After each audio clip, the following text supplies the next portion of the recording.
우리 잠깐 같이 기도드리겠습니다.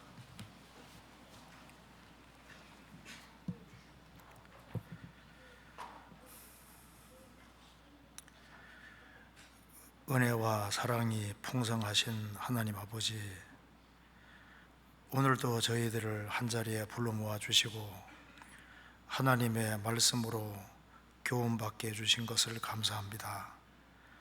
특별히 이번 하기 수양회를 통해서 구원받은 모든 분들을 일일이 주님께서 거룩한 손으로 붙잡아 주시고 또 말씀 위에 굳게 세워주셔서 주님의 영광을 위해 살아갈 수 있도록 더욱 역사해 주시고 도와주옵소서.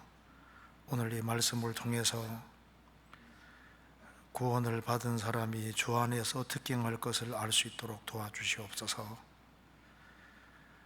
그리고 또 이번 하기수양에 동참할 수 있는 기회 주시고 또 주의 복음을 위해서 협력하며 수고하며 봉사할 수 있게 해주신 것을 감사합니다. 주님 오시는 그날까지 주님께서 맡기신 일을 잘 감당할 수 있도록 더욱 도와주옵소서. 오늘 모든 시종 주 성령께서 두루 역사해 주시고 또 이 말씀들이 우리 심령 깊이 새겨지도록 역사해 주옵소서. 주 예수 그리스도 이름으로 기도하옵나이다. 아멘. 성경 출애굽기 26장 찾겠습니다.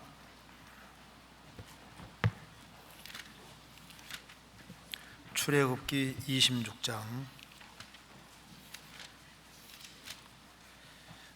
26장 15절입니다.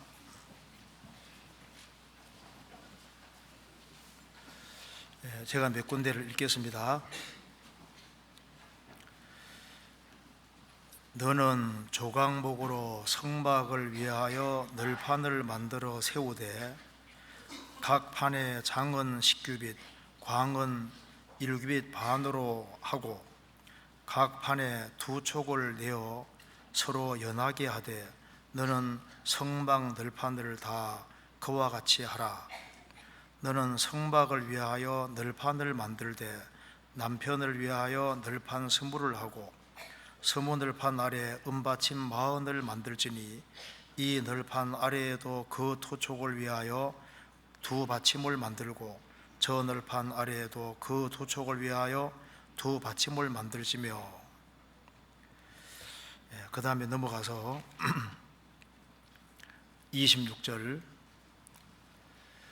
너는 조각목으로 띠를 만들지니 성막 이편 널판을 위하여 5이요 성막 저편 널판을 위하여 5이요 성막 뒤 곧 서편 널판을 위하여 5이며 널판 가운데 있는 중간 띠는 이 끝에서 저 끝까지 미치게 하고 널판들을 금으로 싸고 그 널판들의 띠를 꿰를 금고리를 만들고 그 띠를 금으로 싸라. 너는 산에서 보인 식양대로 성막을 세울지니라. 거기까지입니다. 이번에 하기 수양회가 있었고 또 전국적으로 많은 사람들이 새로 구원을 받게 됐습니다. 그래서 오늘 이 성막 내용 중에 성막 속에 그 널판을 통해서 이제 구원받은 사람에게 필요한 교훈을 같이 좀 생각해 보려고 합니다.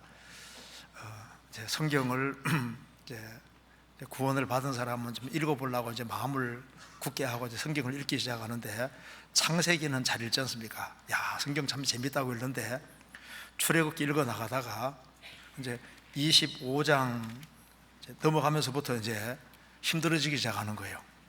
성막 얘기가 나오는데 너무너무 복잡합니다. 그래서 성경을 막상 한번 다 통독하려고 해도 이게 안 쉬운 책이라는 것을 알게 됩니다. 또 성경 전체에서 성막에 대한 내용이 한 40장 정도가 됩니다. 굉장히 많습니다. 왜냐하면 이게 중요하기 때문에 성경에 기록해 놨습니다. 그런데 워낙 내용이 방대하고 또 이 속에 또 중요한 내용들이 많이 있는데 그걸 다 살펴볼 수는 없고, 오늘은 저게 특별히 구원 받은 지 얼마 안 되신 분들, 또 새로 구원받으신 분들이 많이 있기 때문에 우리가 어떻게 하는 것이 신앙생활을 바르게 하는 것인지 그것에 대해서 같이 한번 생각해 보려고 합니다. 그리고 성막에 대해서는 연구된 책들이 굉장히 많이 있습니다. 그런데 이 성막, 특별히 여기에 널판에 대해서 이렇게 묵상을 하고 생각하면은 이 성막의 널판이 정말 이 구원받은 한 사람 한 사람의 그림자가 된다는 걸 분명히 알 수가 있는 겁니다. 그래서 한번 성막 속에 있는, 성소에 있는 널판, 그걸 중심으로 해서 간단하게 좀 생각을 해보겠습니다. 여기 출애굽기 26장 15절에 너는 조각목으로 성막을 위하여 널판을 만들어 세우되, 성막의 널판은 조각목으로 만들었습니다. 조각목은 아카시아 나무입니다. 그런데 조각목으로 만들었는데 성경이 말씀하기를 여기에 널판들을 금으로 샀다고 했습니다. 29절에 그 널판들을 금으로 싸고, 그래 되죠. 그러니까 널판은 조각목으로 만들었는데 금으로 쌌습니다. 그러니까 아주 휘황찬란한 모습입니다. 그런데 이제 성경 읽어보면은 이 널판이 세어보면은 총 48개입니다. 그래서 성막에 널판이 48개 있었고 조각목인데 금으로 샀습니다. 그런데 48개 널판이 있는데 널판 밑에는 이제 은 받침이 받치고 있었습니다. 그래서 여기에 19절에 스무 널판 아래 은받침 40을 만들지니, 그러니까 널판 아래 은받침이 2개씩 이렇게 받치고 있는 겁니다. 그리고 이제 스무 널판 아래 은받침 40을 만들지니 이 널판 아래에도 그 두 촉을 위하여 두 받침을 만들고 저 널판 아래에도 그 두 촉을 위하여 두 받침을 만들지며, 그러니까 널판이 이렇게 있으면은 널판 밑에 은받침 2개가 받치고 있는데 서로 이어주기 위해서 두 촉이 딱 물리는 겁니다. 그러니까 흔들리지 않게 되지 않습니까? 그리고 널판은 단독으로 있는 것이 아니라 널판 48개가 이렇게 다 같이 연결되도록 그 옆에도 이렇게 두 촉이 이렇게 있다고 했습니다. 17절에 각 판에 두 촉씩 내어 서로 연하게 하되 너는 성막 널판을 위하여 다 그와 같이 하라. 그러니까 각 판 자체가 또 다 연결되어야 되는 겁니다. 그리고 이제 그래도 혹시 이렇게 넘어질 수 있으니까 띠를 5개를 가지고 이렇게 삥 둘렸습니다. 그게 출애굽기 26장 26절에 너는 조각목으로 띠를 만들지니 성막 이편 널판을 위하여 5이요 성막 저편 널판을 위하여 5이요. 근데 띠가 5개가 있는데 중간에 있는 띠는 28절에 널판 가운데 있는 중간 띠는 이 끝 저 끝까지 미치게 하고, 그리고 중간 띠는 전체를 삥 이렇게 둘르게 이렇게 하신 겁니다. 여기까지 하면 또 머리가 지근지근 아프죠? 아이 뭐 좀 복잡하다. 근데 들어보면 이제 그래 복잡하지 않습니다. 그래서 한번 요걸 중심으로 해서 요 성막은 전부 다 예수님의 그림자고 성막의 널판도 다 예수님의 그림자가 됩니다. 그와 동시에 특별히 성막의 널판은 참 성도의 그림자가 됩니다. 그래서 이제 특별히 새로 구원받으신 분들은 성막 안에 들어가면 성소가 있는데 성소에 널판들 48개가 이렇게 삥 둘러서 이렇게 있는데 그 48개 널판을 생각하면 그리스도인이 이런 모습이구나 이렇게 생각하면은 신앙생활 하는데 크게 도움이 되리라고 생각을 합니다. 자, 그래서 여기까지 말씀드리고 이제 좀 구체적으로 좀 생각을 해보겠습니다. 자, 성막의 널판은 조각목으로 만들었는데 금을 입혔습니다. 그리고 이제 요 길이를 보면은 16절에 길이가 10규빗, 넓이가 1규빗 반이니까 대략 이제 3m 한 60에서 거의 한 5m 가까이 되고, 그 다음에 넓이는 1규빗 반이니까 대략 한 70에서 한 75cm 고상간 그 정도 됩니다. 그런 이제 널판을 만들었는데, 이 널판이 우리에게 중요한 교훈을 주고 있습니다. 자, 먼저 생각해 볼 것은 요게 19절에 스무 널판 아래 은받침 40을 만들지니, 먼저 이 널판은 어디 위에 서 있냐 하면은 은받침 위에 서 있습니다. 그렇죠? 그러니까 이제 널판이 이렇게 있으면 널판이 딱 서 있는 자리는 은받침, 2개 은받침 위에 딱 서 있는 거예요. 그런데 이 은받침이 어떤 은받침이냐 하면은 이스라엘 백성들은 생명의 속전을 위해서 하나님께 반세겔씩을 내게 되어 있습니다. 그 은으로 바쳤는데요, 그 하나님께 생명의 속전으로 바친 그 은받침을 가지고 은 가지고 여기 은받침을 만드는 겁니다. 그러니까 널판이 48개 있으니까 은받침이 96개입니다. 근데 이제 한 달란트씩 가지고 만들었으니까, 그러니까 한 하나씩이 한 34kg 되니까 은이 굉장히 많이 들어간 겁니다.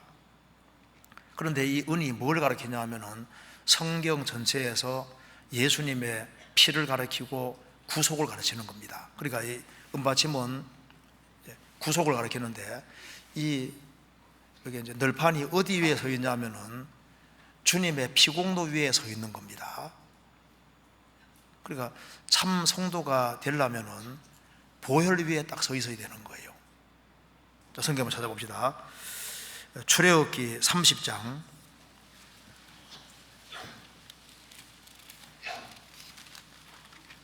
출애굽기 30장 11절.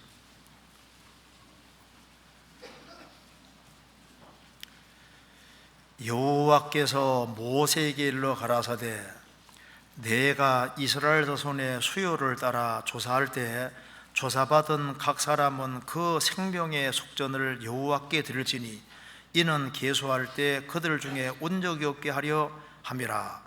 무릇 계수 중에 드는 자마다 성소의 세겔대로 반 세겔을 낼지니 한 세겔은 20게라라. 그 반 세겔을 여호와께 드릴지며. 16절 너는 이스라엘 자손에게서 속전을 취하여 회막에 봉사했으라. 이것이 여호와 앞에서 이스라엘 자손의 기념이 되어 너희 생명을 속하리라. 이스라엘 백성들이 출애굽을 할 때 많은 은을 가지고 나왔는데 그 은을 생명의 속전으로 바쳤고 그걸 활용해서 이제 성막에 은받침으로 사용을 했던 겁니다. 그런데 여기에 이 은은 성경 전체에서 구속을 가르치고 있고 예수님의 보혈 피의 그림자입니다. 그래서 우리의 생명의 구속은 너무너무 귀하기 때문에 돈 가지고 안 되는 겁니다. 이것은 오직 예수님 피로만 될 수 있는 겁니다. 여기에 시편 49편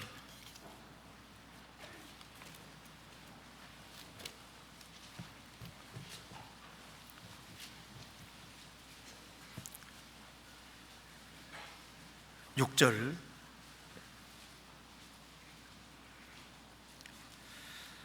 자기의 재물을 의지하고 풍부함으로 자긍하는 자는 아무도 결코 그 형제를 구속하지 못하며 저를 위하여 하나님께 속전을 바치지도 못할 것은 저희 생명의 구속이 너무 귀하며 영영이 못할 것임이라.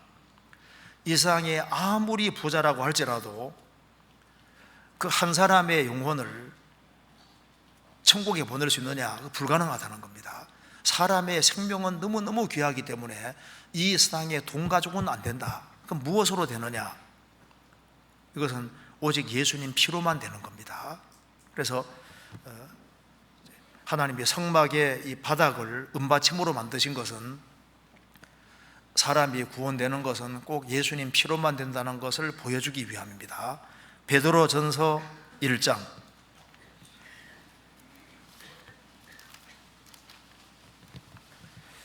베드로전서 1장 18절부터 19절까지 같이 읽겠습니다. 너희가 알거니와 너희 조상의 유전한 망령된 행실에서 구속된 것은 은이나 금같이 없어질 것으로 한 것이 아니요 오직 흠없고 점없는 어린 양 같은 그리스도의 보배로운 피로 한 것이라. 여기에 금보다 은을 앞세웠습니다.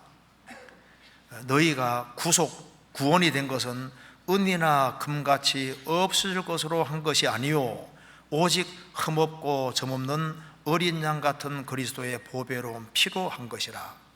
그래서 생명의 속전으로 받은 그 은을 가지고서 은받침을 만들었는데, 널판 밑에는 은받침이 딱 받치고 있는 거예요. 그러니까 이 널판은 어디 위에 서 있냐 하면은 은받침 위에 서 있는 겁니다. 은받침은 예수 그리스도의 흠없고 점없는 어린 양 같은 그리스도의 보배로운 피로 한 것이라. 그래서 성막의 널판은 은받침 위에 서 있는 것처럼 참 그리스도인들은 어디 위에 서 있는 겁니까? 예수님의 보배로운 피 위에 딱 서 있는 겁니다. 그래서 이제 한 사람이 참 그리스도인인지 아닌지 알려면 어떻게 하면 알 수 있냐면 그 밑을 조사하면 알 수 있는 거예요. 도대체 뭘 밟고 서 있는지, 무엇 위에 서 있는지를 보면 그 사람이 참인지 거짓인지를 알 수 있습니다. 그래서 세상의 모든 종교들은 자신들이 서 있는 바탕이 예수님의 피공도가 아닌 겁니다. 다른 것 위에 서 있지 않습니까? 그리고 또 지구상에 많은 사람들이 교회 생활을 하고 있는데 그 밑을 조사하면은 예수님의 완전한 피공도, 예수님이 완성하신 그 위에 서 있지 아니하고 뭔가 섞인 것이 있다 그 말입니다. 다른 예수, 다른 복음, 다른 영이 있습니다. 성경에서 양털과 배실로 섞어 짠 것을 입지 말라고 신명기 22장에 기록되어 있는데, 예수님의 공도에다가 다른 공도를 덧붙이면 그건 다른 복음이 되는 거예요. 그래서 오로지 은받침 위에 딱 버티고 서 있습니다. 예수님의 완전한 피공도, 완전한 속죄, 영원한 속죄, 그 위에 서 있는 사람은 정말 복된 사람이고 그 사람이 참 그리스도인이라는 증거가 되는 겁니다. 요한계시록 1장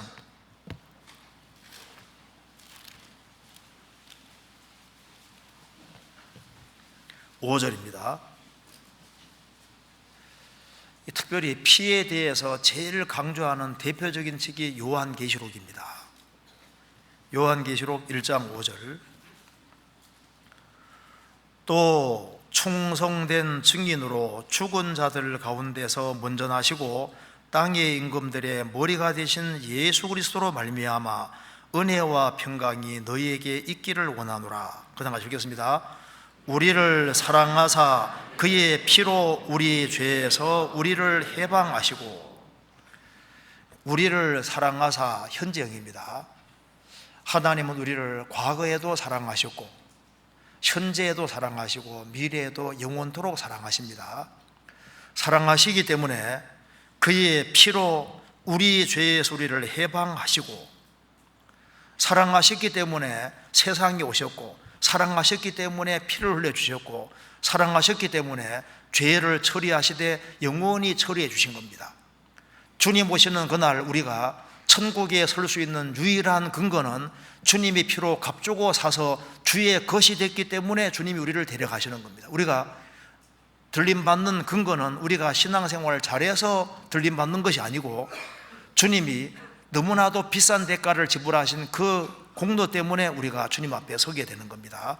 요한계시록 5장 9절.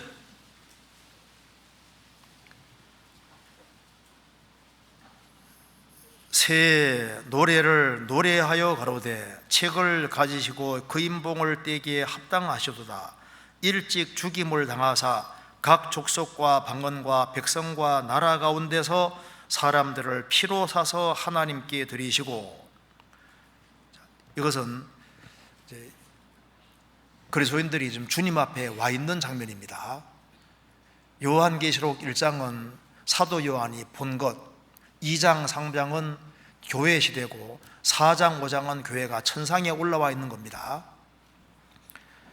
그런데 여기에 일찍 죽임을 당하사 각 족속과 방언과 백성과 나라 가운데서 전 세계에 복음을 전해서 나라 가운데서 사람들을 피로 사서 하나님께 드리시고.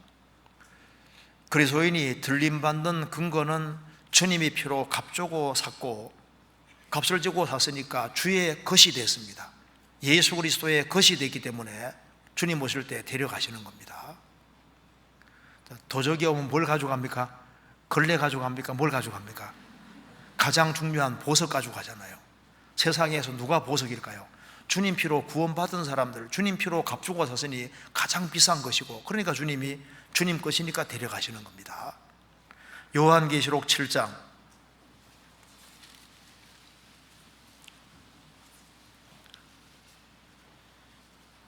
13절.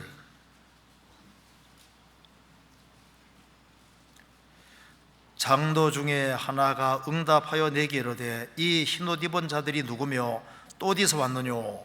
내가 가로되 내 주여 당신이 알리다 하니 그가 나더러 말하 이르되 이는 큰 혼란에서 나오는 자들인데 어린 양의 피에 그 옷을 씻어 희게 하였느니라. 아무라도 셀 수 없는 큰 무리가 주님 앞 보좌 앞에 올라가 있습니다. 이 사람들이 누구뇨? 이 사람들은 저 혼란 벌어지는 저기에서 온 사람들인데 어린 양의 피에 그 옷을 씻어 희게 하였느니라. 그래서 주님 피로 구원을 확실하게 받은 사람이 흰옷 입은 사람들입니다. 성경에는 그게 네 부류의 사람을 얘기를 하고 있는데, 아예 벌거벗고 사는 사람, 아무것도 안 걸친 사람입니다. 이 사람은 죄인으로 나서 죄 가운데 살다가 오로지 죄 가운데 살다가 죄 가운데 죽는 사람. 이 사람은 아무것도 안 걸친 사람하고 똑같은 거예요.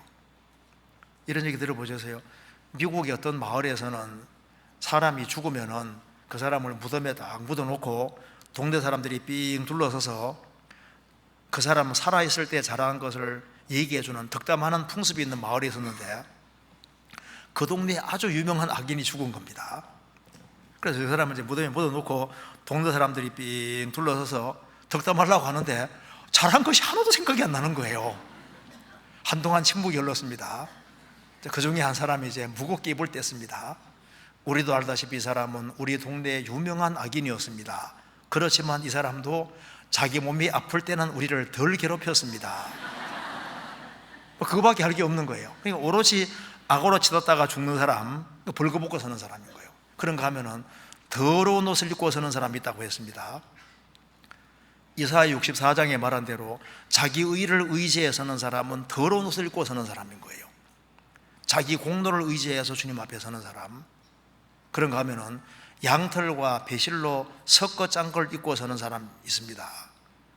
양털은 어린 양 대신 예수님에게서 나오는 것이고, 배실은 인간 공로가 가리키는 겁니다.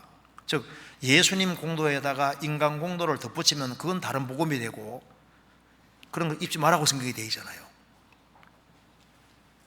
그래서 주님의 공로에다가 인간 공로 조금이라도 덧붙이면 그건 다른 복음이 되고, 다른 복음 전하면은 갈라디아 1장에서 저주받는다고 했습니다. 그럼 어떻게 되느냐?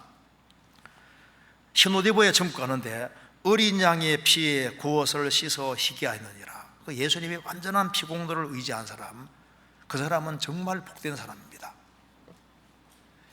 만일 행위로 된다면 은혜가 은혜 될 수 없습니다. 은혜가 되기 위해서는 행위가 들어가면 안 되는 겁니다. 그래서 주님의 완전한 공로, 그 피공로 위에 서 있는 사람은 행복한 사람인 겁니다. 그래서 첫째, 널판은 이제 성막의 널판은 은받침 위에 서 있는 겁니다. 피공로 위에 서 있는 것이 맞다 그 말입니다. 그 다음에 출애굽기 26장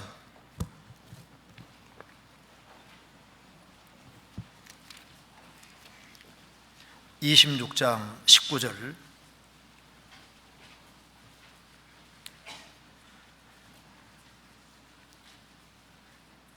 스무 널판 아래 은받침 40을 만들지니 이 널판 아래에도 그 두 촉을 위하여 두 받침을 만들고 저 널판 아래에도 그 두 촉을 위하여 두 받침을 만들지며.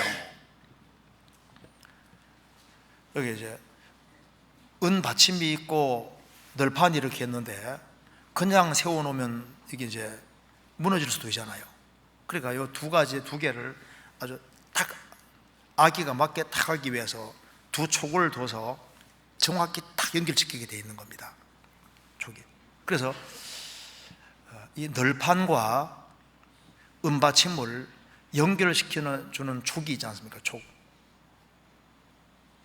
연결시켜 주는 것이 있는 것처럼 보통 이제 성경학자들이 그것이 믿음이라고 보통 얘기를 하는데 그 말이 맞을 것 같아요. 왜냐하면 주님의 피공로가 자기하고 연결되는 길은 무엇일까요? 거기 내 것이 되는 길은 딱 믿음밖에 없는 겁니다. 그러니까 이 둘을 연결시켜주는 두 촉이 있는데 은받침과 널판을 연결시켜주는 촉, 그것이 믿음 역할하고 비슷한 겁니다.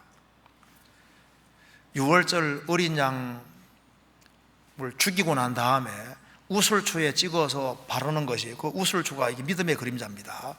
바르지 않습니까? 그것처럼 주님의 완성하신 공로를 내가 믿을 때 딱 연결이 되는 거예요. 은받침과 이렇게 연결되는 것처럼. 그래서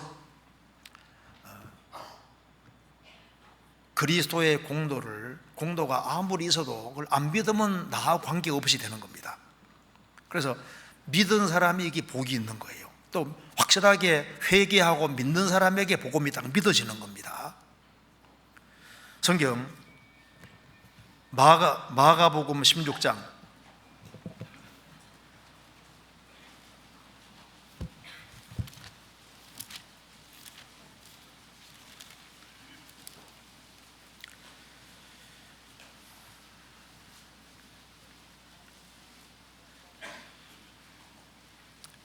16장 9절입니다. 예수께서 안식 후 첫날 이른 아침에 살아나신 후 전에 7 귀신을 쫓아내어 주신 막달라 마리아에게 먼저 보이시니 마리아가 가서 예수와 함께 하던 사람들의 슬퍼하며 울고 있는 중에 이 일을 고하며 그들은 예수의 살으셨다는 것과 마리아에게 보이셨다는 것을 듣고도 믿지 아니하니라. 그 후에 저희 중 2 사람이 걸어서 시골로 갈 때 예수께서 다른 모양으로 저희에게 나타나시니 2 사람이 가서 남은 제자들에게 고하였으되 역시 믿지 아니하니라. 그 후에 11 제자가 음식 먹을 때 예수께서 저희에게 나타나사 저희의 믿음 없는 것과 마음이 완악한 것을 꾸짖으니 이는 자기의 살아난 것을 본 자들의 말을 믿지 아니하밀러라. 또 가라사대 너희는 온 천하에 다니며 만민에게 복음을 전파하라. 믿고 세례를 받는 사람은 구원을 얻을 것이요 믿지 않는 사람은 정죄를 받으리라. 여기에 믿음이란 말이 굉장히 많이 나와 있습니다. 막달라 마리아가 예수님 부활한 걸 보고 예수님 부활했다고 말하는데 잘 안 믿어잖아요. 듣고도 믿지 아니하니라. 엠마오로 가는 2 제자도 얘기했지만은 듣고도 믿지 아니하. 역시 믿지 않았다. 예수님께서 그들의 믿음 없는 것을 꾸짖으셨다고 했습니다. 그러면서 너희는 온 천하에 다니며 만민에게 복음을 전파하라. 복음을 믿고 세례를 받는 사람은 구원을 얻을 것이요 믿지 않는 사람은 정죄를 받으리라. 그래서 믿는다는 것이 참 이게 복 중에 복입니다. 믿고 구원을 받는데 주님이 완성하신 공로를 믿을 때 자기에게 효력이 미칩니다. 예수님은 만민을 위해 죽으셨지만은 약은 다 주셔서도 약을 안 먹으면 자기 것이 안 되는 것처럼 예수님의 공로를 안 받아들이면 자기 것이 되지 않는 겁니다. 그래서 효력이 미치는 길은 믿는 사람에게 효력이 미치도록 하나님이 방법을 정하신 겁니다. 성경 로마서 1장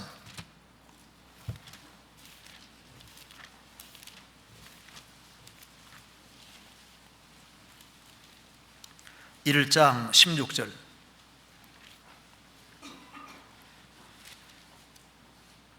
내가 복음을 부끄러워하지 아니하노니 이 복음은 모든 믿는 자에게 구원을 주시는 하나님의 능력이 됨이라. 첫째는 유대인에게요 또한 헬라인에게로다. 이 복음은 모든 믿는 자에게 구원을 주시는 하나님의 능력이 됨이라. 믿는 사람에게 구원이 주어지는 겁니다. 로마서 3장 22절은 같이 읽겠습니다. 같이 읽겠습니다. 곧 예수 그리스도를 믿음으로 말미암아 모든 믿는 자에게 미치는 하나님의 의인이 차별이 없느니라. 예수 그리스도를 믿음으로 말미암아 믿는 자에게 효력이 미치도록 하나님이 방법을 정하신 겁니다. 그래서 회개하고 믿을 때 성령의 도우심으로 믿어지는 겁니다. 그 옛날에 4세기, 5세기 당시에 아우구스티누스라는 사람이 살고 있었는데 그 아우구스티누스가 제일 좋아했던 성경 구절이 이사야 7장입니다. 너희가 믿지 아니하면 정령 굳게 서지 못하리라. 바꿔 말하면 믿으면 굳게 설 수 있다는 겁니다. 믿지 않기 때문에 굳게 서지 못한다고 말입니다. 주님의 완전한 공로를 믿을 때 그 사람은 성령의 도우심으로 딱 믿어질 때 가장 큰 행복자가 되는 겁니다.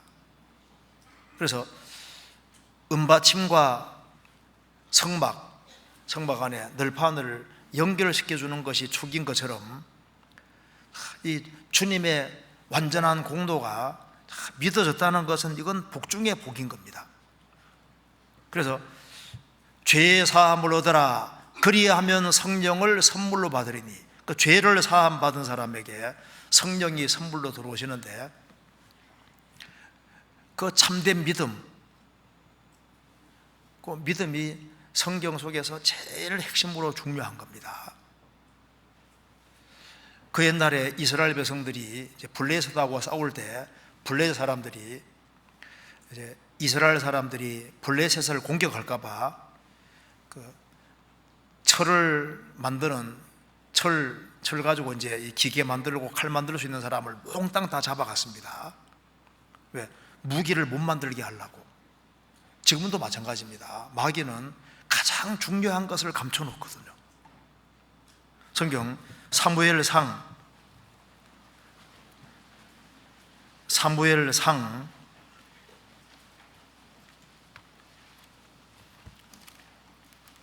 13장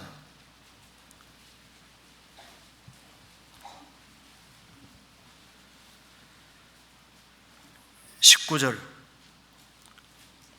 427페이지입니다. 때에 이스라엘 온 땅에 철공이 없어졌으니 이는 블레셋 사람이 말하기를 히브리 사람이 칼이나 창을 만들까 두렵다 하였습니다. 블레셋 사람들은 지혜로웠습니다. 이스라엘이 대적을 하지 못하도록 하기 위해서 무기 가지고 있으면 대적할 테니까 무기를 못 만들게 하기 위해서 철공들을 철로 기계 만들고 칼 만드는 사람들을 몽땅 잡아갔습니다. 자, 이스라엘 사람과 블레셋 사람이 싸우는 것처럼 지금 하나님의 나라와 사탄의 나라가 싸우고 있는데 마귀는 무엇이 무기인지를 알고 있거든요. 마귀가 제일 싫어하는 것이 무엇일까요? 그 예수님의 피와 말씀, 이걸 제일 싫어하거든요. 여기 무기라는 걸 알기 때문에 어떻게 하든 간에 예수님 피를 축소시키고 어떻게 하든 간에 하나님 말씀을 가까이 하지 못하도록 노력을 하는 겁니다. 우리는 반대로 하면 무조건 이깁니다. 어떻게 하면 됩니까? 추로 하는 얘기가 피 얘기, 주로 말씀 중심으로 하면은 이게 마귀가 제일 싫어하는 것이 되는 거예요. 마귀가 또 듣고 말할 겁니다. 오늘 또 피 얘기를 또 하네. 야, 제발 그 얘기 조금 그만해. 성경 읽겠습니다. 요한계시록 12장 11절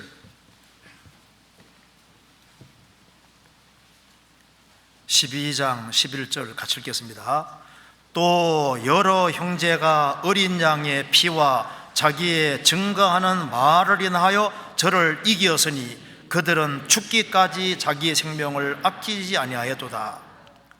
또 여러 형제가 어린 양의 피, 예수님 피와 자기의 증거하는 말을 인하여 마귀를 이기었으니 그들은 죽기까지 자기의 생명을 아끼지 아니하였도다. 예수님도 마귀 이기실 때 기록되었으되 말씀으로 이기셨습니다. 그래서 마귀는 주님의 피를 싫어하고 기록된 말씀을 싫어하는 거예요. 이제 구원받는 믿음을 확실히 가졌으면 이제 믿음이 더욱 자라야 됩니다. 구원받을 때 생명 있는 믿음이 시작됐습니다. 겨자씨처럼 시작됐는데 씨는 자라는 것처럼 믿음은 점점 자랍니다. 믿음은 들음에서 나며 들음은 그리스도의 말씀으로 말미암느니라. 하나님 말씀을 듣는 가운데 또 교제하는 가운데 성령의 도우심으로 믿음이 더욱 자라야 됩니다. 그래서 우리가 믿음으로 구원받고 믿음에 굳게 서고 믿음으로 행하고 믿음으로 이겨나갑니다. 그래서 오직 의인은 믿음으로 말미암아 살리라. 구원받을 때도 믿음으로, 구원받고 난 다음에도 믿음으로. 믿음이라는 것은 상황과 환경을 믿는 것이 아니라 항상 말씀을 기대는 것이 믿음입니다. 그래서 고린도후서 5장에 말씀하시기를 이는 우리가 믿음으로 행하고 보는 것으로 하지 아니하므로라. 이제 이 보는 것으로 하면은 헷갈리기 시작합니다. 항상 믿음으로 행한다는 것은 말씀을 통해서 모든 것을 보는 걸 가르치는 겁니다. 이 말씀을 통해서 봐야만 인생이 헷갈리지 않을 수 있습니다. 그래서 믿음이 더욱 자라게 되면은 하나님 말씀의 근거에서 사물을 보게 되는 거예요. 그래서 인생 살아가는 가운데 풍파들이 많고 환경의 변화들이 굉장히 많이 생깁니다. 그런데 눈에 보이는 환경을 가지고 행하면 항상 마음이 구원받아도 왔다 갔다 할 수 있는 겁니다. 그래서 어려운 문제들이 생길 때마다 말씀에는 뭐라고 되어 있을까? 말씀에는 뭐라고 하고 있을까? 그렇게 해서 환경과 상황이 아니라 말씀을 기대고 살아갈 때 그것이 이제 믿음을 따라 살아가는 것이 되는 겁니다. 보는 것으로 하는 사람은 눈이 아무리 좋아도 아주 멀리는 못 봅니다. 그 이탈리아 사람 중에 시력이 6.0 넘는 사람이 있긴 있더라고요. 또 인터넷에서 보니까 10.0 되는 사람도 있다고 하는데, 그런데 그래도 보는 데가 한계가 있습니다. 그런데 믿음의 눈은 육신적으로 눈이 아무리 좋은 사람보다 훨씬 눈이 좋습니다. 왜? 성경을 통해서 보면은 금세뿐 아니라 내세도 보이고 모든 상황의 결과적인 것을 미리 다 볼 수 있는 거예요. 그래서 어떤 문제들은 생활을 살아가며 생길 수 있는데, 문제들이 생길 때마다 성경에는 뭐라고 되어 있느냐, 성경은 뭐라고 되어 있느냐. 그래서 성경에 기댈 때 그러하여도 이런 신앙이 될 수 있고, 상황이 아무리 흐트러지는 상황이 생긴다 할지라도 말씀을 기대는 사람은 잘 이겨나갈 수가 있게 되는 겁니다. 레위기 11장에 하나님이 부정한 짐승에 대해서 얘기를 하면서 특별히 곤충 중에 기는 것은 다 부정하다고 하시면서 메뚜기처럼 뒤에 뛰는 다리가 있는 것은 정하다고 했습니다. 기는 것은 앞에 장애물이 놓이면 못 넘어가는 거예요. 뒤에 뛰는 다리가 있는 메뚜기는 장애물이 놓이면 탁 뛰어넘지 않습니까? 참된 믿음 있는 사람은 여러 가지 어려운 환경이 생길 때 하나님께 맡기고, 믿음 있는 사람은 말씀이 그렇게 되어 있으면 말씀이 믿어지기 때문에 탁 뛰어넘을 수 있는 겁니다. 맡길 수가 있는 겁니다. 그래서 우리가 구원받고 난 이후에는 믿음을 키워야 됩니다. 성경 시편 31편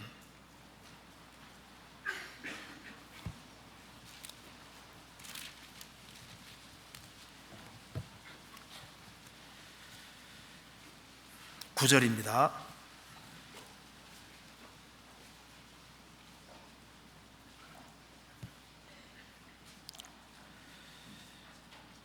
여호와여, 내 고통을 인하여 나를 긍휼히 여기소서.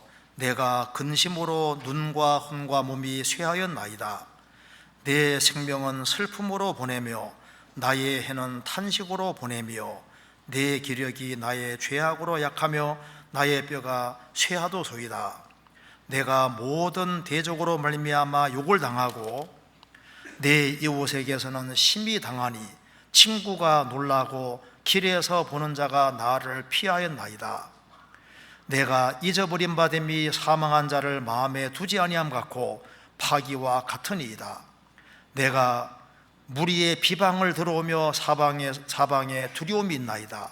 저희가 나를 치려 의논할 때 내 생명을 빼앗기로 꾀하였나이다. 지금 다윗이 큰 곤란 중에 있습니다. 다윗에게는 마음에 큰 고통이 있습니다. 너무너무 근심이 커지니까 눈과 혼과 몸이 쇠하였나이다. 눈까지 희미하게 보입니다. 사람이 너무너무 근심이 쌓이면 눈이 잘 안 보이게 되는 거예요. 그리고 이제 이 어려움을 당하는 것이 짧은 순간이 아니고 10절에 말한 대로 내 생명은 슬픔으로 보내며 나의 해는 탄식으로 보내며, 이게 나의 해가 몇 년 할 때 년을 말하는데 이게 나의 해가 복수로 되어 있습니다. 나의 해들은 그러니까 여러 해 동안 고통이 있었던 것으로 보입니다. 그러니까 몇 개월로 끝나는 게 아니라 어려움을 당하는 것이 이것이 지속이 될 때 너무너무 힘든 거예요. 그래서 대적이 많고 친구들이 놀라고 이제 12절에 말한 대로 사람들에게 내가 잊어버린 바 되고 사망한 자를 마음에 두지 아니함 같고, 사람이 죽으면 조금 시간 지나면 잊어버리는 겁니다. 팍이 부서진 그릇과 같은 의이다. 내가 무리의 비방을 들어오며 사방에 두려움이 있나이다. 그러니까 환경적으로 너무나도 큰 어려움이 있다 그 말입니다. 그럼에도 불구하고 그는 확실한 믿음을 가지고 있었던 겁니다. 어떤 믿음이냐 하면은 14절 같이 읽겠습니다. 여호와여, 그러하여도 나는 주께 의지하고 말하기를 주는 내 하나님이시라 하였나이다. 여호와여, 그러하여도 이런 아주 비참하고 어려운 상황 속에 있다 할지라도 주는 내 하나님이시다. 왜냐하면 15절을 믿고 있기 때문입니다. 같이 읽겠습니다. 내 시대가 주의 손에 있사오니 내 원수와 핍박하는 자의 손에서 나를 건져서. 다윗을 핍박하는 사람의 손이 큰 것처럼 보여도 더 큰 손이 배후에 있는 겁니다. 내 시대가 주의 손에 있습니다. 생을 살아가면서 자기 머리를 의지하고 있는 사람은 자꾸 합리적인 신앙을 가지면 인생이 헷갈립니다. 성경 말씀에 의지하고 살아야만, 그러하여도 아주 불합리한 상황이 벌어진다 할지라도 실망하지 않고 신앙생활을 잘 할 수 있는 거예요. 그래서 성경 고린도전서 10장에서 말씀한 대로 사람이 감당할 시험 밖에는 너희에게 당한 것이 없나니 오직 하나님은 미쁘사 너희가 감당치 못할 시험 당함을 허락지 아니하시고 또한 시험 당할 적에 피할 길을 내사 너희로 능히 감당하게 하셨느니라. 하나님이 구원받은 사람에게는 감당할 이상의 시험이 없다고 하신 겁니다. 그래서 어떤 어려움이 주어질 때 주님이 감당할 수 있으니까 주신 것이고, 감당할 수 없을 때는 피할 길을 주신다 그 말입니다. 그리고 피할 길을 안 주실 때는 또 이길 힘을 주시는 겁니다. 성경 로마서 8장 28절에 말씀하기를 하나님을 사랑하는 자 곧 그 뜻대로 부르심을 입은 자들에게는 모든 것이 합력하여 선을 이루느니라. 하나님을 사랑하는 사람, 또 하나님의 뜻 가운데 부르심을 입고 뜻 가운데 살아가는 사람은 모든 것이, 모든 상황이 함께 어우러져서 선을 이루느니라. 구원받은 사람은 구원받은 사람에게 부딪히는 모든 환경과 상황들이 우연이 아니고 보이지 않는 선을 이루기 위해서 되어지고 있는 중인 거예요. 그래서 조금 시간 지나가면 하나님은 자비하셨다. 에베네셀, 하나님이 여기까지 도우셨다. 하나님이 도와주셨다는 것을 깨닫게 되는 겁니다. 요셉은 신앙생활을 아주 잘하는 사람이었습니다. 10명의 형들이 요셉을 미워해서 에집트에 팝니다. 17살 나이에 에집트 내려갈 때 그 얼마나 고통스러웠겠습니까? 그래서 말도 안 통하는 나라에 내려가서 이제 보뎀을 입에서 밑바닥부터 고생을 합니다. 그는 왜 그런지 이유를 몰랐습니다. 나중에 준수한 청년이 됐습니다. 그 보디발의 아내가 자꾸 눈짓하면서 동침하려고 합니다. 요셉은 그 시험을 이깁니다. 그것 때문에 억울 한두 명 쏘고 감옥까지 갑니다. 그는 바른 길을 걸어갔지만은 상상할 수 없는 어려움을 당하고 착고에 처했습니다. 나중에 언제 선비가 깨달아지냐면 그로부터 이제 에집트에 팔려가고 13년이 지난 그때 그가 총리가 되면서 나중에 깨달았습니다. 이렇게 돼서 이렇게 된 것이구나. 그 하나님 섭리가 딱 깨달아지는 겁니다. 그래서 하나님은 10명의 형들이 이제 요셉을 파는 것들, 또 모든 환경적인 어려운 것들을 다 활용해서 뭘 하셨습니까? 보이지 않는 선을 이루셨지 않습니까? 우리 인생도 마찬가지인 겁니다. 그래서 하나님을 사랑하는 자, 곧 그 뜻대로 부르심을 입은 자들에게는 모든 것이 합력하여 선을 이루느니라. 시간 지나가면 그래서 그렇구나, 그 이해가 되는 겁니다. 그 다음에 그러니까 이제 우리가 믿음을 키워야 됩니다. D.L. 무디가 이제 구원을 받고 난 이후에 하나님께 기도를 많이 하는데 믿음이 안 자라는 거예요. 나중에 보니까 믿음은 기도를 하는 것도 필요하지만 그것만으로 자라는 것이 아니라 믿음은 들음에서 나며 들음은 그리스도의 말씀으로 그래서 말씀을 배워야 되구나. 그때부터 D.L. 무디가 성경을 부지런히 배우게 됐습니다. 그래서 성경을 부지런히 배워서 성경 위에 굳게 서니까 그 믿음이 아주 굳건하게 된 겁니다. 성경을 부지런히 배워야 됩니다. 그리고 이제 늘판을 잘 보면 늘판은 은받침 위에 서 있습니다. 그런데 그 은받침 밑은 세상이잖아요. 성소 안에 늘판이 있지만은 여전히 세상 속에 있는 겁니다. 이스라엘은 출애굽을 하고 너무너무 기뻐하며 만세 불렀습니다. 드디어 애굽에 나왔다. 너무 좋아했는데 3일 길을 지나가면서부터 우리가 광야에 들어왔구나, 그걸 깨닫게 된 겁니다. 우리가 구원을 받고 그리스도 안에 들어와 있을지라도 여전히 우리는 세상이라는 광야 위에 있는 겁니다. 참된 믿음을 소유하고 하나님의 자녀가 됐을지라도 우리는 지금 세상에 살고 있다는 걸 알아야 됩니다. 광야는 위험한 곳입니다. 불뱀과 정갈이 있고 많은 문제들이 있는 바로 그것인데, 우리도 지금 많은 문제들이 있는 세상에 속해 있는 겁니다. 그러니까 그리스도 안에 들어와 있는 동시에 그와 동시에 세상에도 있는 겁니다. 성막은 여전히 세상에 위에 서 있지 않습니까? 성경 시편 27편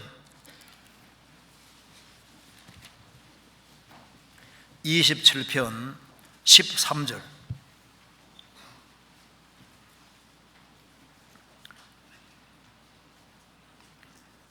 내가 산자의 땅에 있으며 여호와의 은혜 볼 것을 믿어도다. 내가 산자의 땅에 있으며, 여기 산자의 단계라는 것은 물론 구원을 받은 사람은 산자입니다. 우리가 이제 구원 받은 사람은 정말 산자인데 그것만 말하는 건 아닐 겁니다. 지금 우리가 지금 사는 세상이 지금 육체를 가지고 생명이 활동하는 아담 자손이 사는 세상에 우리가 살고 있는 거예요. 아담 자손이 어떤 사람들입니까? 죄의 기질을 가지고 있는 사람들인 거예요. 그래서 시편 27편 읽어보면은 때로는 부모도 버릴 수 있는 세상입니다. 주변에 내 원수도 있고 위정자도 있고 내가 넘어지기를 바라는 사람도 있고 여러 부류의 사람들이 있는데 아담 자손이 지금 살아가는 세상, 타락된 기질을 가지고 살아가는 그 세상, 이 세상에 산다는 것 자체가 쉬운 것이 아니에요. 그래서 이 생을 살아가는 가운데 정말 필요한 것이 하나님의 은혜입니다. 저는 이렇게 연세가 많이 드신 분들 보면 참 존경스럽거든요. 인생 산다는 것 자체가 쉬운 게 아닙니다. 대학에 들어가서 졸업할 때 졸업하는 것만도 이게 안 쉽거든요. 가방만 들고 왔다 갔다 해도 졸업하기 안 쉽습니다. 대학 졸업하는 것 자체도 어려운 거예요. 그러니까 이제 인생을 살아가서 나이가 들어가도록 노인 될 때까지 이게 산다는 것 자체가 쉬운 게 아니거든요. 그러니까 지금 여기에 또 특별히 구원을 받고 생을 산다는 건 또 더 쉬운 것이 아닙니다. 우리는 지금 아담 자손이 살고 있는 세상이고 마귀 역사하는 그런 세상에 지금 살고 있는 거예요. 성경 읽겠습니다. 시편 57편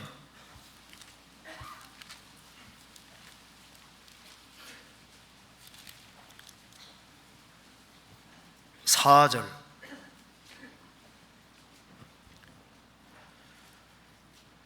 내 혼이 사자 중에 처하며 내가 불살아난 자 중에 누웠으니 곧 인생 중에라. 저희 이는 창과 살이요 저희 혀는 날카로운 칼 같도다. 내 혼이 사자 중에 처하며 내가 불살아난 자 중에 누웠으니 곧 인생 중이라. 다윗은 생을 살아가면서 알았습니다. 인생이 때로는 이렇게 무서울 수 있구나. 인생 중이라 하면서 내가 사자 중에 처하며 내가 불살아난 자 중에 누웠다. 내 주변에 있는 사람이 때로는 사자다 그 말입니다. 사장 가운데 있는 사람처럼 불살아난 자 중에 있는 것처럼 사람이 언제든지 아주 돌변할 수 있는 그런 세상인 것을 절실하게 느끼고 있습니다.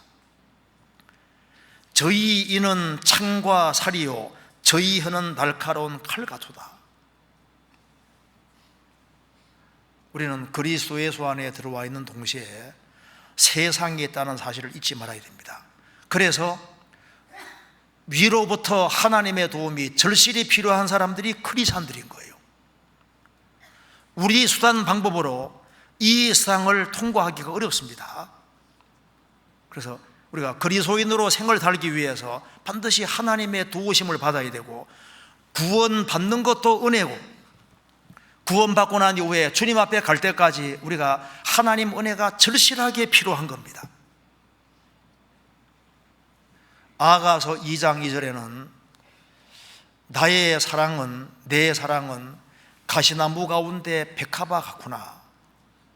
구원받은 사람이 백합화라면 구원 안 받은 사람은 가시나무 같은 거예요. 가시나무는 가시가 있습니다. 우리 주변에 우리를 찌르는 사람들이 많이 있을 수 있는 거예요. 우리가 지금 상처받기 쉬운 세상에 살고 있습니다. 그리스도인들도 죽은 돌이었다가 산돌이 됐지만은 돌은 모양이 다양한 것처럼 그리스도인들도 개성이 다양하잖아요. 또 구원받은 사람 중에도 뾰족한 돌도 있습니다. 그렇죠? 그러니까 둥글둥글한 돌도 있는가 하면 뾰족한 돌도 있거든요. 그래서 상처를 주기도 하고 상처도 받기도 하고 구원받은 사람에게도 상처를 받을 수가 있습니다. 그렇잖아요. 그래서 우리는 성막의 늘판을 보면서 늘판은 밑에 은받침이 있지만은 또 여전히 우리는 성막 안에도 있는 동시에 세상에도 있는 존재라는 걸 생각을 해야 됩니다. 또 한 가지, 여기에 출애굽기 26장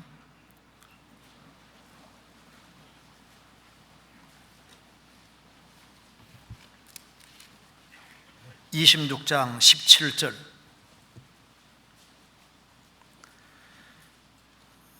각 판에 2촉씩 내어 서로 연하게 하되 너는 성막 늘판을 다 그와 같이 하라. 여기서 또 알 수 있는 것이 있습니다. 늘판은 혼자 단독으로 있는 것이 아닙니다. 48개 늘판이 같이 2촉으로 해서 딱 연결되어 있잖아요. 어떤 사람은 말합니다. 나는 이제 구원받았다, 혼자 신앙생활을 잘할 수 있다. 착각입니다. 혼자서는 교회가 될 수 없습니다. 혼자서는 성령의 인도를 받을 수 없습니다. 그리고 구원받기 전에 혼자 있는 것을 좋아한 사람이라 할지라도 이제 구원받고 난 이후에는 그런 정신을 깨어버려야 됩니다. 공동체 안에 사는 것을 꼭 배워야 되는 겁니다. 혼자 있는 것을 좋아하는 사람이라면 정말 제가 혼자 있는 걸 좋아하는 사람이거든요. 저는 혼자 있을 때 그렇게 옛날부터 행복하고 좋았는데 이제 구원을 딱 받으니까 아니잖아요. 그래서 구원받고 나니까 이제 이 교제 가운데 있어야 되는 건 아는데 간정시킬까 봐 무서운 거예요. 제가 말을 잘 안 하다가 구원을 받았기 때문에 구원받은 사람들 가운데 앉아 있으면서 듣는 건 제가 듣겠는데 뭘 시킬까 봐 겁이 나는 거예요. 간정시킬까 봐. 그래서 이제 그냥 무사히 그냥 지나가면 휴, 오늘은 살았다. 그래도 구원받은 우리 가운데 주님 명령하셨으니까 계속 같이 앉아있고 같이 교제하는 가운데 성격이 좀 바뀌더라니까요. 조금 바뀌었습니다. 제가 옛날에 설교할 때도 앞을 잘 안 쳐다봤거든요. 좀 창피해가지고 안 쳐다보고 했는데 그래서 좀 성격이 좀 바뀐 거예요. 그래서 구원받고 난 이후에 무리 가운데 있는 것을 꼭 배워야 됩니다. 왜냐하면 그리스도인들은 양이 아니라 양떼입니다. 양떼. 주님 양은 항상 무리로 이렇게 인도를 받는 거예요. 늘판이 이렇게 쫙 연결되어 있는 것처럼 교회는 에클레시아, 빼어낸 무리입니다. 그래서 여호와는 나의 목자시니 내가 부족함이 없으리로다. 그가 나를 푸른 추상에 누이시며 쉴만한 물가로 인도하시는도다. 내 영혼을 소생시키시고 자기 이름을 위하여 의의 길로 인도하시는도다. 여호와는 나의 목자시니, 여호와가 나의 목자인데 무리를 지어서 이렇게 쭉 인도해 가시는 겁니다. 그래서 공동체 안에 살아가는 것을 배워야 되고, 그래서 공동체 안에 살 때 쉬워요. 어떻게 하면 되냐면은 말을 가능하면 적게 하고 잘 들으면 됩니다. 문제가 안 생기거든요. 대체로 말을 많이 해서 문제가 생기지, 말을 적게 하는 것을 택하면 별 문제 생길 것이 없어요. 그리고 간증 같은 거 할 때도 가능하면 간단하게 짧게 하면은 집에 가서도 편안하게 잠을 잘 수 있습니다. 그렇죠? 좀 약간 간증해도 좀 과장스럽게 얘기하면요, 집에 들어가면 집에 가서 막 얼마나 마음에 찔려요. 야, 그때 그 말은 좀 과했다, 그잖아요. 그러니까 짧게 하고 잘 들으면은, 그러면 제 신앙생활 하는데 별로 큰 어려움이 없을 겁니다. 시편 133편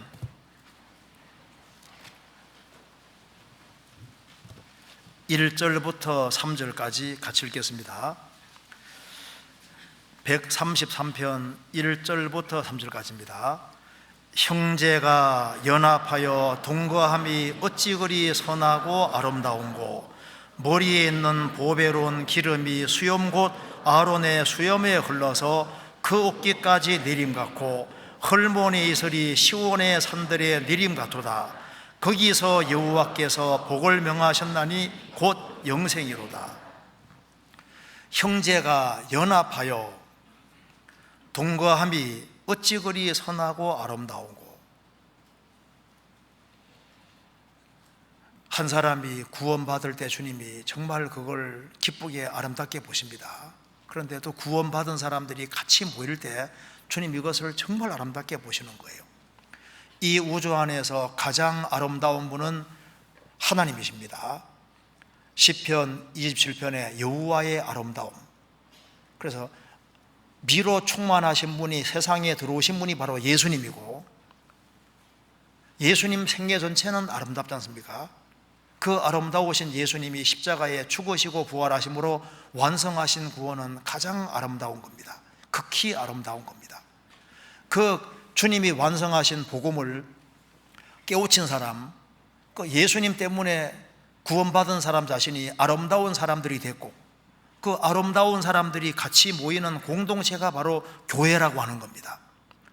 형제가 연합하여 동거함이 어찌 그리 선하고 아름다운고, 머리에 있는 보배로운 기름이 수염 곧 아론의 수염에 흘러서 그 옷깃까지 내림 같고, 헐모니 이슬이 시온의 산들의 내림 같도다. 거기서 여호와께서 복을 명하셨나니 곧 영생이로다. 한 사람이 구원받았다는 외적인 증거는 같이 한 무리를 이루어서 동고동락하는 걸 통해서 알 수 있습니다. 그래서 성경 요한일서에서 말한 대로 우리가 형제를 사랑함으로 사망에서 옮겨 생명으로 들어간 줄 알거니와, 우리가 한 사람이 구원받았다는 걸 가장 확실히 알 수 있는 길이 뭘까요? 구원받은 사람들을 좋아하고 같이 만나는 걸 좋아하고 같이 교제하는 걸 좋아할 때 같은 생명이 있다는 걸 알 수가 있게 되는 겁니다. 그래서 우리는 지체의 각 부분에 속하는 겁니다. 그래서 이 성경 속에 보면은 서로 사랑하라, 서로 무난하라, 서로 용서하라, 이게 서로란 말이 계속 나오는데, 서로 짐을 지라 이런 말이 많이 나오지 않습니까? 왜냐하면 이게 공통체이기 때문에 그렇게 말하는 겁니다. 서로 발 씻기는 것이 옳으니라. 성경에 서로라는 말 찾아보면 굉장히 많습니다. 왜냐하면 우리는 혼자 사는 존재가 아니라 무리지어 사는 존재이기 때문입니다. 그래서 널판도 그런 식으로 되어 있는 겁니다. 그 다음에 출애굽기 26장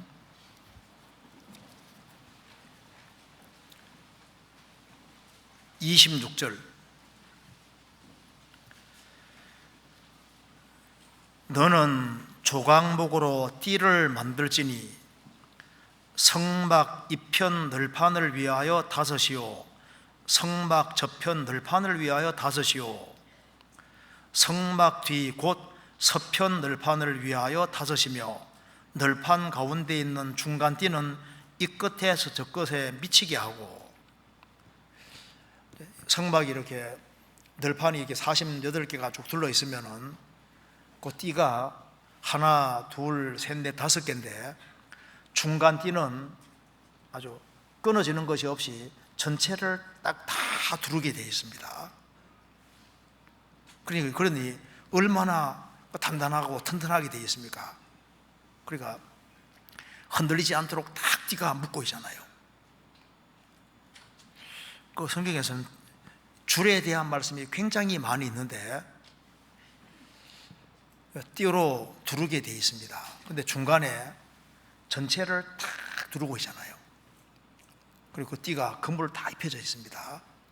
띠 중에서 정말로 황금띠가 뭘까요? 이게 언약의 줄인 겁니다. 성경 읽겠습니다. 에스겔 20장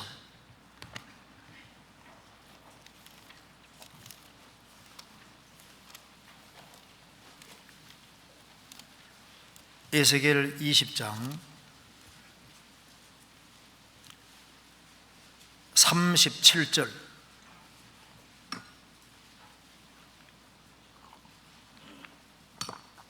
같이 읽겠습니다. 내가 너희를 막대기 아래로 지나게 하며 언약의 줄로 매려니와, 됐습니다. 여기에 언약의 줄이란 말이 나와 있습니다. 언약의 줄로 맨다고 했습니다. 그 언약의 줄이라는 것이 뭘까요? 구약시대 때는 짐승의 피로 언약을 세웠습니다. 신약시대 때는 예수님 피로 언약을 세운 겁니다. 그래서 참 성도는 제사로, 피제사로 언약이 되어 있는 사람이 바로 성도인 거예요. 성경 시편 50편 성도의 정의를 보겠습니다.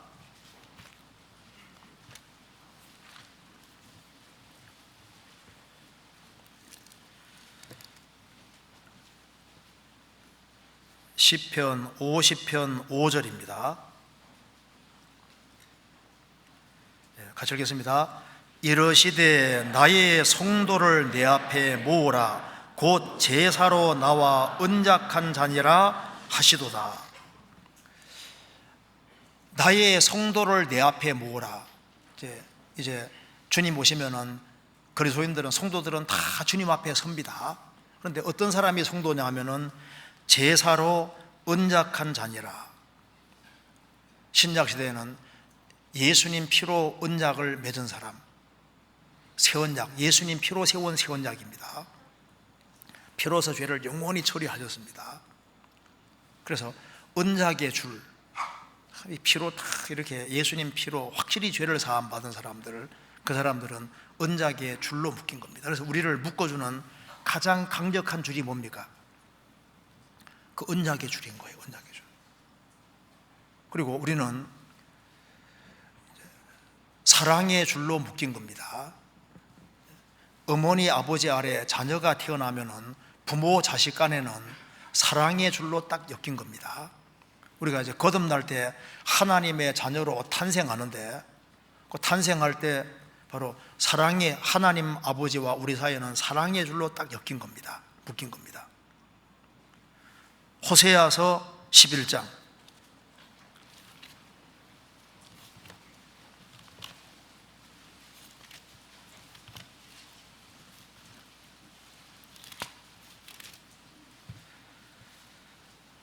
11장 4절.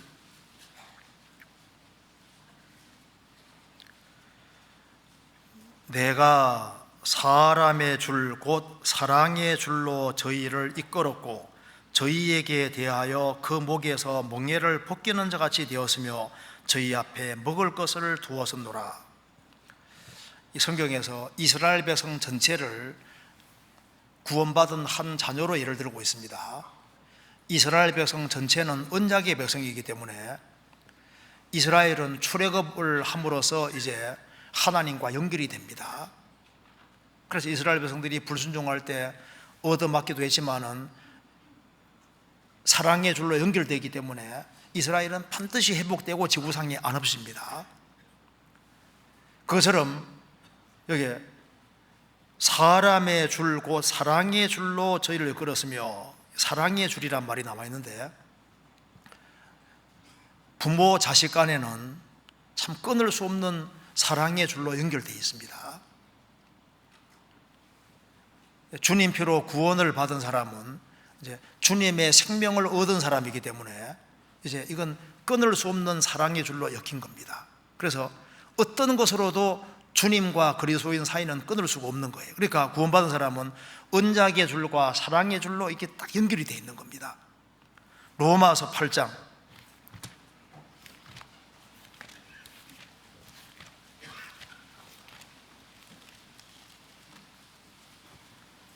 35절.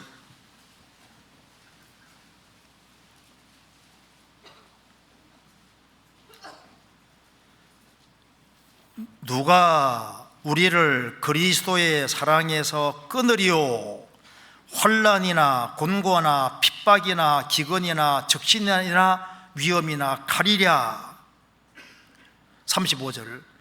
그러나 이 모든 일에 우리를 사랑하시는 이로 말미암아 우리가 넉넉히 이기느니라.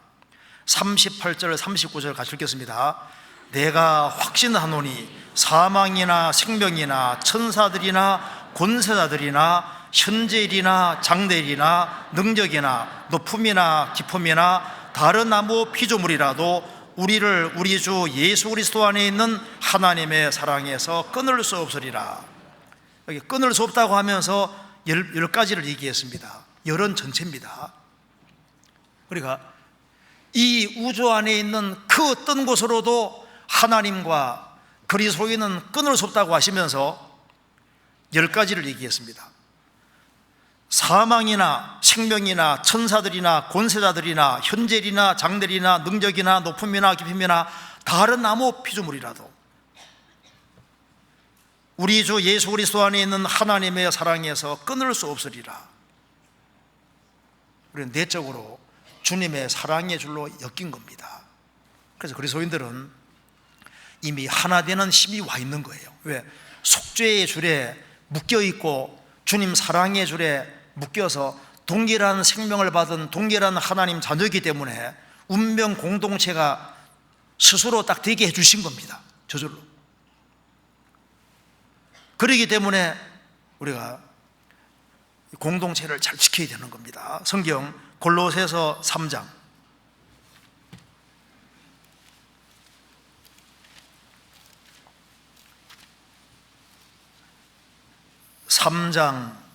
14절, 내적으로도 이 사랑의 띠로 이렇게 사랑의 줄로 연결되어 있으니까 외적으로도 그렇게 되어야 되는 겁니다. 14절 같이 읽겠습니다. 이 모든 것 위에 사랑을 더하라. 이는 온전하게 매는 띠니라. 이 모든 것 위에 사랑을 더하라. 이는 온전하게 매는 띠니라. 그래서 그리스도인들은 주님의 사랑의 띠로 엮여 있습니다. 그래서 이 서로 사랑하는 가정은 잘 부술 수가 없잖아요. 그래서 우리가 서로 사랑하면 하나님이 우리 가운데 거하시고 역사 나타내시는 겁니다. 에베소서 4장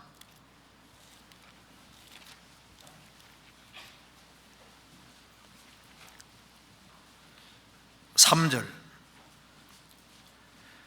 평안에 매는 줄로 성령의 하나 되게 하신 것을 심서 지키라. 평안에 매는 줄로 성령의 하나 되게 하신 것을 심서 지키라. 이미 하나 되게 하셨습니다. 하나로 묶었거든요. 묶었으니까 하나 되게 이미 해놓으신 것이니까 하나 되게 하신 것을 심서 지키라. 우리를 공통으로 묶을 수 있는 줄이 있는 겁니다. 우리는 공동 목표를 가지고 있고 운명 공동체로 있는 겁니다. 4절에 몸이 하나요 성령이 하나요 이와 같이 너희가 부르심의 한 소망 안에서 부르심을 입었느니라. 주도 하나요 믿음도 하나요 세례도 하나요 하나님도 하나이시니 곧 만주의 아버지시라. 만주 위에 계시고 만주를 통일하시고 만주 가운데 계시도다. 우리는 한 하나님 아버지, 한 주님을 섬기고 성령도 하나고 몸도 하나고 소망도 하나고 믿음도 하나고 세례도 하나입니다. 하나님도 하나, 모든 것이 하나입니다. 그래서 동일한 목표를 가지고 동일한 운명 공동체로 있는 겁니다. 그래서 어느 때나 하나님을 본 사람이 없어되 우리가 서로 사랑하면 하나님이 우리 가운데 거하시고 하나님이 우리 가운데 거하시면 하나님이 일을 하시는 겁니다. 그래서 사랑하는 사람을 통해서 자녀가 태어나는 것처럼 하나님의 사랑이 우리 가운데 함께 하시고 하나님이 함께 하시면은 계속적으로 구원받는 역사를 나타내시고 또 많은 사람들이 구원받게 만들어가는 겁니다. 그럼 또 한 가지는 늘판을 잘 보면은 늘판이 누워 있습니까? 서 있습니까? 성막 안에서 늘판이 누워 있으면 합당하지 않잖아요. 늘판은 주님이 원하시는 곳에 딱 버티고 서 있는 겁니다. 누워 있는 게 아니지 않습니까? 그래서 성경 많은 구절이 서 있을 곳에 서 있으라고 하신 겁니다. 로마서 5장에는 우리가 믿음으로 서 있는 이 은혜에 들어감 얻었으며 우리가 구원 받을 때 은혜 가운데 들어갔고 은혜 위에 버티고 서 있는 겁니다. 그래서 이 은혜 위에 서 있는 사람은 저 천국에 서게 될 겁니다. 고린도전서 15장에는 복음에 선다는 말씀이 있는데 바울 사도는 복음을 전했고 내가 너희에게 전한 복음을 알게 한다. 그래서 너희가 복음 위에 선 것이라고 말씀하셨는데 복음 위에 서 있는 사람은 저 위에 서게 될 겁니다. 그래서 복음 위에 서 있는 사람은 어디에 서야 되냐 하면은 잘 보시면은 성막 안에 성소에 서 있잖아요. 성소의 늘판으로 서 있습니다. 그리고 우리는 어디 서야 되냐 하면은 주님 안에 딱 서야 되는 거예요. 성경 빌립보서 4장 1절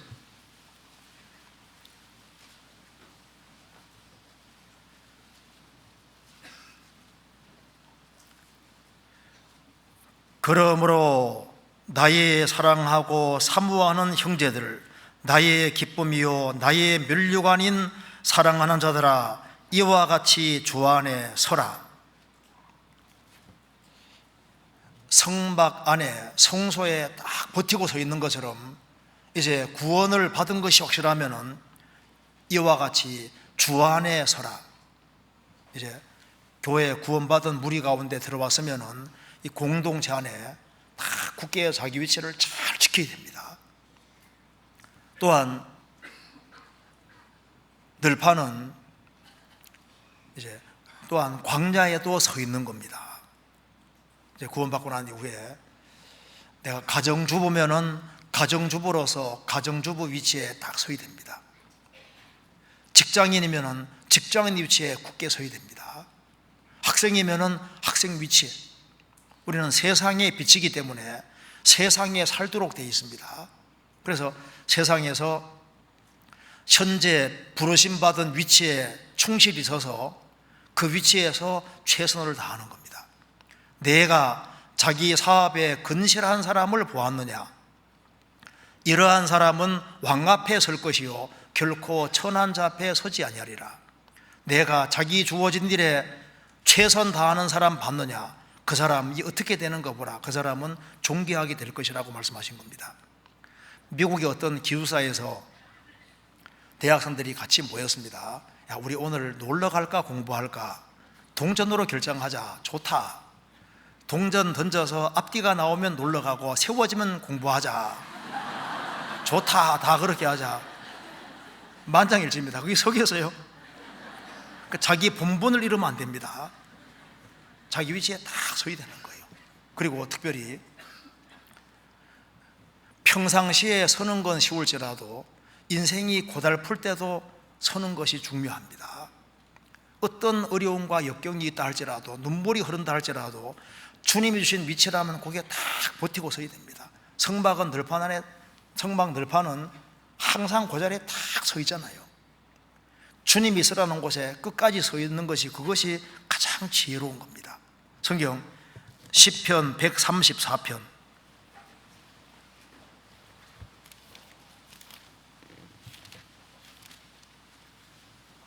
1절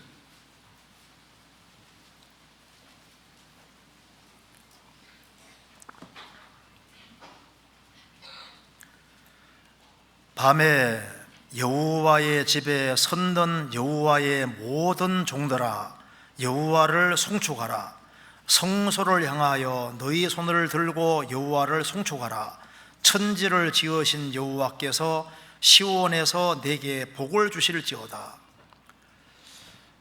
밤에 여호와의 집에 섰는 여호와의 모든 종들아, 여호와를 송축하라.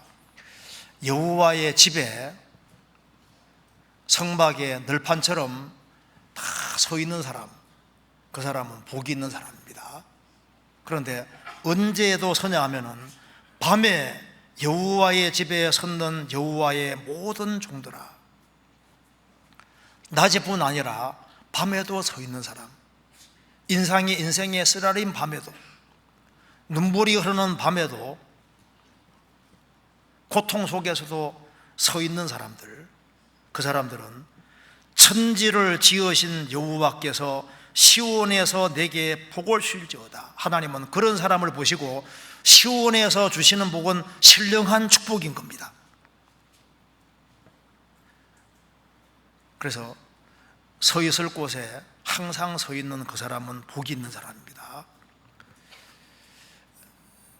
이사야 6장에도 서랍 천사들도 하나님을 모셔 섰는데 섰다고 했습니다. 성경 누가복음 1장에도 보면은 가브리엘 천사도 하나님 앞에 섰는 가벨이라 서 있다고 했습니다. 서 있는 것은 섬기는 자세지 않습니까? 그래서 항상 버티고 서 있어야 되는데 문제는 우리 시대에 타락이 너무 심해서 자꾸 누우려고 그래요. 늘판이 자꾸 누우려고 하거든요. 게을러져서 어느 때는 보면은 성소 안에서도 누워있네요. 또 늘판이 빠져나가가지고 저 밖으로 막 세상으로 새거든요. 대만은 세상을 사랑하여 나를 버리고 데살로니가를 갔다고 했습니다. 그래서 우리 시대에 마땅히 있어야 자리에 있지 아니하고 신앙에 잠을 자는 사람들이 많이 생깁니다. 그래서 잠자는 자여 깨어서 죽은 자들 가운데서 일어나라. 하나님께서 주께서 내게 빚으시리라. 그 말씀대로 잠자는 자여 깨어서 죽은 자들 가운데서 일어나라. 이게 무슨 말입니까? 죽은 자들 가운데 있는 거예요. 죽은 자들은 구원 안 받은 사람들입니다.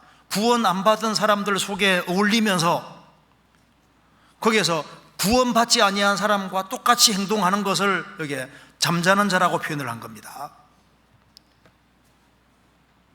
그리스도인들은 있어야 될 자리에 있어야 되는 겁니다. 그래서 구원을 받은 사람이 구원받지 아니한 사람과 어울려서 거기서 구원받지 않은 사람과 비슷하게 행동하고 살아가면은 주님께서 잠자는 자여 라고 표현하신 겁니다. 깨어서 죽은 자들 가운데서 일어나라. 우리가 위치를 잘 지키면서 자기 일을 하다가 주님을 만나야 됩니다. 자기 일을 하다가. 성경 누가복음 12장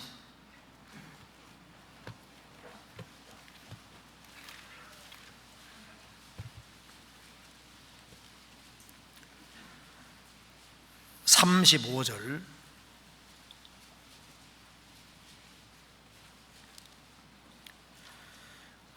허리에 띠를 띠고 등불을 켜고 서 있어라. 너희는 마치 그 주인이 혼인집에서 돌아와 문을 두드리면 곧 열어주려고 기다리는 사람같이 되라. 주인이 와서 깨어있는 것을 보면 그 종들은 복이 있으리로다. 내가 진실로 너희에게 이르노니 주인이 띠를 띠고 그 종들을 자리에 앉히고 나와 수종하리라. 주인이 혹 2경에나 혹 3경에 이르러서도 종들의 이같이 하는 것을 보면 그 종들은 복이 있으리로다. 허리에 띠를 띠고 마음의 허리를 동이고 영혼의 등불을 환하게 켜고 서 있어라. 자기 위치를 잘 지키고 있어야 됩니다. 그래서 주인이 혹 2경에나 2경은 12시, 2경은 9시에서 보통 12시까지입니다. 3경은 12시에서 오후 3시, 새벽 3시. 2경이나 3경에 이르러도 깨어있는 걸 보면 그 종은 복이 있을 것이다. 깨어서 우리에게 나오는 사람에게 양식을 나눠주는 상태에서 주님을 만나야 되는 겁니다. 42절 주께서 가라사대 지혜 있고 진실한 청지기가 되어 주인에게 그 집 종들을 맡아 때를 따라 양식을 나눠줄 자가 누구냐? 주인이 이를 때 그 종이 이렇게 하는 것을 보면 그 종이 복이 있으리로다. 그래서 자기 위치를 잘 지키면서 주님 오시는 그날까지 양식을 나눠주면서 그렇게 하다가 주님을 만나는 사람은 복이 있을 것이라고 말씀해 주신 겁니다.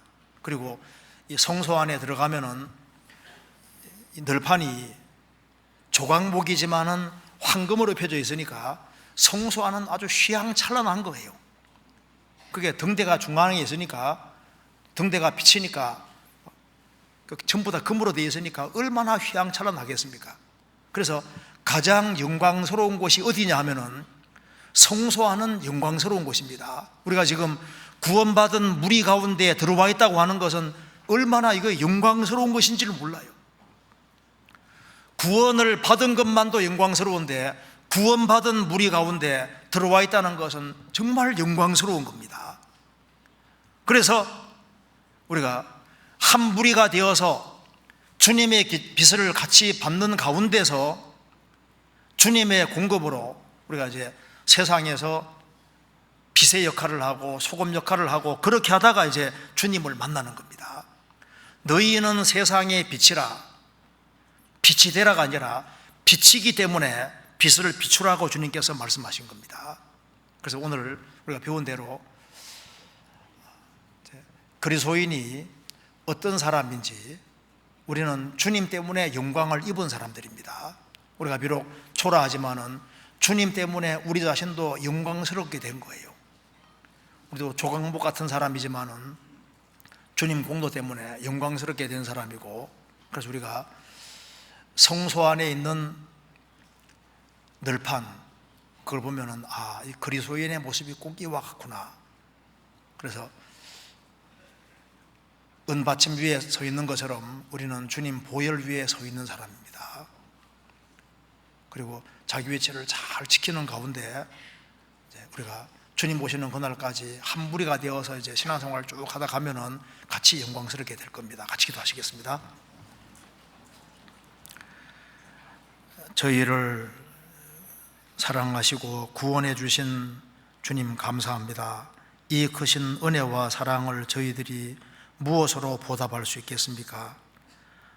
저희의 마음을 일깨워 주시고 우리를 위해서 죽어 주시고 부활하신 주님 앞에 우리가 어떻게 행할 것을 알 수 있도록 도와주시고, 우리의 위치를 잘 지키면서 또 주님께서 맡기신 일을 잘 감당할 수 있도록 도와주옵소서. 특별히 이번 사기 수양의 기간 중에 구원받은 모든 분들 주님께서 일일이 함께 해주시고 주의 거룩한 손으로 붙잡아 주시고 주님 오시는 그날까지 주 안에 굳건하게 설 수 있도록 도와주시고, 또 사랑하는 가족들, 친척들, 이웃들에게도 이 귀한 복음을 증거할 수 있도록 역사해 주옵소서.